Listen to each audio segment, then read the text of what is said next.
जय श्री कृष्णा दोस्तों। हर हर महादेव। कैसे हैं आप सब? स्वस्थ और सुरक्षित होंगे। दोस्तों, नाभि मनुष्य का सबसे ज्यादा शक्तिशाली अंग, सबसे ज्यादा। और यदि आप महिला हैं तो आप जान ही सकते हैं, 9 महीने अपने कोख में बच्चे को नाभि के द्वारा ही भोजन प्रदान करने वाली माँ, 9 महीने बाद एक स्वस्थ बच्चा सिर्फ एक नाभि के माध्यम से उसे सारा भरण पोषण मिलता रहता है। आप जानते ही हैं, इसी नाभि में इतनी ज़्यादा शक्ति है जिसका नाभि स्थल स्ट्रांग हो, यदि नाभि स्थल थोड़ा सा भी शक्तिशाली हो, उस व्यक्ति का भाग्य बहुत ही ज़्यादा प्रबल हो जाता है। कहते हैं बड़े बड़े जो तपस्वी होते हैं अपने नाभि स्थल को इतना स्ट्रांग कर लेते हैं कि वह जिस भी समय से, जिस भी तरह से भगवान से जुड़ना चाहते हैं, अपने इष्ट से जुड़ना चाहते हैं, अपने अंदर एक असीम शक्ति लिए हुए ब्रह्मांड से जुड़ना चाहते हैं और जुड़ जाते हैं। इसीलिए नाभि हमारे शरीर का एक ऐसा पार्ट है जिसे यदि स्ट्रांग बना लिया जाए, शक्तिशाली बना लिया जाए, तो हमारा सोया हुआ भाग्य जग सकता है। हमारी किस्मत जो बदनसीबी चल रही है, किस्मत बुलंद हो सकते हैं सितारे। बहुत ही ज़्यादा प्रबल पार्ट होता है हमारा नाभि स्थल। आज मैं जो अपने इस वीडियो में उपाय बताने जा रही हूँ, आप कैसे अपना नाभि स्थल स्ट्रांग कर सकते हैं, शक्तिशाली कर सकते हैं। यदि आप पे बहुत ज़्यादा कर्जा चढ़ा हुआ है, यदि आपका भाग्य जाग ही नहीं रहा, बहुत ही दिनों से आपके साथ कुछ अनायासा कुछ गलत हो रहा है, कुछ ऐसा जो आपने कभी सोचा भी नहीं था, लगने लगा है कि जीवन शायद अच्छा नहीं है आपके लिए, आप यह कार्य कर देखें, आपका सोया हुआ भाग्य अवश्य जाग जाएगा।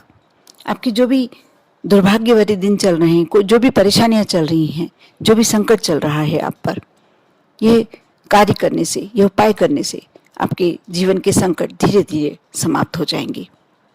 आप गुरुवार के दिन आपको सुबह स्नान करने के बाद आप स्नान करें और थोड़ी सी चुटकी भर हल्दी, गुरुवार के दिन चुटकी भर हल्दी ले लें और उसे कोई से भी तेल में, यदि तिल का तेल होता है तो बहुत ही अच्छा, सर्वोत्तम, यदि सरसों का तेल होता है तो भी उत्तम, और यदि कुछ नहीं मिले तो आप नारियल के तेल में भी लगा सकते हैं, लेकिन सबसे अच्छा इसे तिल के तेल में माना जाएगा।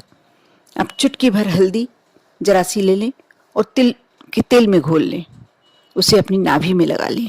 आप नियम बना लें, गुरुवार के दिन आप देखना कैसा आपका भाग्य प्रबल हो जाता है। आप पर बृहस्पति देव की कृपा, आप पर माँ लक्ष्मी की कृपा कैसे प्राप्त होती है। बहुत ही छोटा सा उपाय है, बहुत ही सरल उपाय है। आपको ऐसा नहीं गुरुवार के दिन आप यह कर पाए तो ठीक है, नहीं तो शुक्रवार के दिन आप गुलाब केवड़ा का इत्र जो होता है वह, क्योंकि शुक्रवार का दिन माँ लक्ष्मी को समर्पित होता है और केवड़ा गुलाब जो होता है बहुत ही ज़्यादा प्रिय होता है माँ लक्ष्मी को।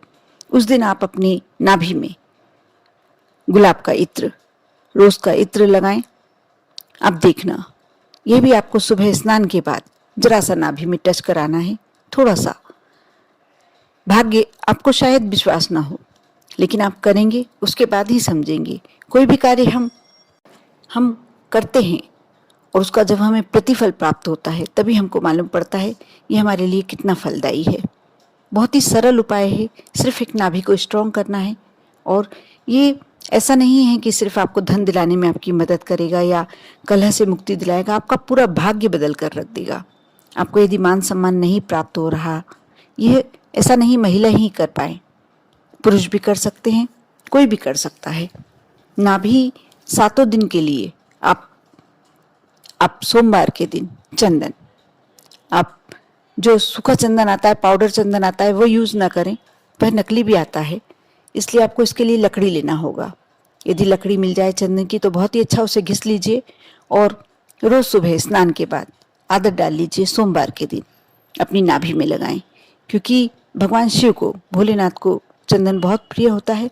जब आप अपनी नाभि में इसे लगाते हैं तो भोलेनाथ की पूरी कृपा आप पर प्राप्त होने लगती है। साथ ही साथ श्री कृष्ण को भी ये बहुत ही प्रिय होता है। इसकी खुशबू से सारी देवी देवता आप पर अपना आशीर्वाद बरसाने लगते हैं, आपके साथ हो जाते हैं। आप कर देखें। साथ ही शनिवार के दिन आप सरसों का तेल या तिल का तेल, सिर्फ दोनों में से कोई सा भी तेल आप अपनी नाभि में लगाएं।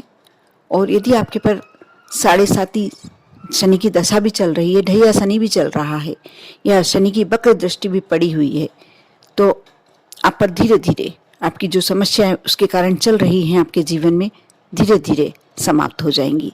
और यदि नहीं भी है, शनि की वक्र दृष्टि आप पर नहीं पड़ी हुई है, तो भी यदि आप ये करते हैं, आप ये उपाय करते हैं, आप ये कार्य करते हैं, तो आप पर शनि की कृपा प्राप्त होने लगेगी, आपको शनि देव का आशीर्वाद प्राप्त होने लगेगा। बहुत ही सरल, बहुत ही सुगम। आप स्नान के बाद अपना जब शरीर स्वच्छ तौलिए से पोंछते हैं और उस समय ही आप ये यदि नाभि में जरा सा लगा लेते हैं, उसके बाद आपका पूरा दिन, आपको इसके लिए कुछ नहीं करना, सिर्फ एक नियम बनाना है आपको, सुबह का रूटीन। आप ये काम करके देखें, ये उपाय करके देखें। श्रद्धा और विश्वास अवश्य रखें, क्योंकि बिना श्रद्धा और विश्वास के कोई कार्य संभव नहीं हो पाता। कोई भी उपाय आप करते हैं, यदि उसके प्रति आपकी श्रद्धा नहीं है, आपको उस पर विश्वास नहीं है, उस उपाय पर विश्वास नहीं है, तो हो सकता है कि आपका वह कार्य ना हो या होने में विलंब हो। इसलिए हमेशा श्रद्धा विश्वास रखना बहुत आवश्यक है। साथ ही यदि आपको वीडियो अच्छा लगा है तो लाइक अवश्य करें। और यदि मेरे चैनल पर नए हैं, मेरी आवाज़ पहली बार सुन रहे हैं, तो अवश्य सब्सक्राइब कर लें, क्योंकि बहुत सारी अच्छी अच्छी जानकारियाँ इसी चैनल से आपको प्राप्त होगी। ज़्यादा से ज़्यादा मात्रा में शेयर करने की कोशिश करें। आप पर और आपके पूरे परिवार पर भोलेनाथ की कृपा हमेशा बनी रहे। साथ ही फिर से मैं आपसे एक बार यही कहना चाहूँगी कि आप इस उपाय को सिर्फ 1 वीक रोजाना, जिस दिन कर सकते हैं, जिस दिन संभव है, जिस दिन लगे आपको कि हाँ आप कर सकते हैं। आपको हल्दी इजीली आपके घर में मिल जाती है, जो चीज़, जो वस्तु आपको सरलता से मिल जाती है, सिर्फ उसका उपाय ही शुरू करें। उसके बाद जब आपको लगे कि हाँ इसका रिजल्ट अच्छा है, 100% आपको पॉजिटिव रिजल्ट मिल रहा है, तब आप दूसरी चीज़ें बुलाएं, दूसरी वस्तुएं मंगाएं और 7 दिन का कार्य करें, कर देखें। साथ ही दोस्तों, मैं एक और बात बता दूं कि जो आप हल्दी का मैंने उपाय गुरुवार का बताया, यदि वह उपाय आप खड़ी हल्दी से करते हैं, आप खड़ी हल्दी को थोड़ा सा घिसते हैं और फिर लगाते हैं, उसका प्रभाव ज़्यादा जल्दी असर करता है, ज़्यादा अच्छा असर करता है। क्योंकि जो हल्दी होती है, आप बाज़ार में ही पिसवाते होंगे, उसमें कुछ मिलावट हो जाती होगी, लेकिन जो खड़ी हल्दी होती है, आप एक गठान रख लीजिए, गुरुवार के दिन सुबह स्नान के बाद या स्नान से पहले ही थोड़ा सा घिसकर रख लीजिए। उसके बाद आप उसे अपनी नाभि में लगा लीजिए। यदि नहीं कर पाए, किसी कारण से संभव नहीं है, तो आप पिसी हल्दी यूज़ कीजिए, लेकिन यदि खड़ी हल्दी से आप करते हैं तो ज़्यादा उत्तम होता है। आप एक बात और बता दूं, जो भी आप कार्य करते हैं श्रद्धा और विश्वास से करते हैं तो वह जल्दी शीघ्र फलदायक होता है। यदि जिस बात में आपको शंका लगती है, संशय लगता है कि ये कार्य करेंगे तो क्या होने वाला है, या फायदा होगा या नहीं होगा, हो सकता है जब आप शंका रखते हैं तो वह कार्य सिद्धि में विलंब भी हो सकता है, और शायद हो सकता है कि वह कार्य आपका पूरा भी ना हो। इसलिए कोई भी उपाय करते हैं, कोई भी कार्य करते हैं, आप संशय ना रखें, शंका ना रखें, आप विश्वास कर एक बार करके देखिए। आप देखना हमेशा आपको पॉजिटिव रिजल्ट ही मिलेंगे। कर देखें श्रद्धा भक्ति के साथ। ओम नमः शिवाय।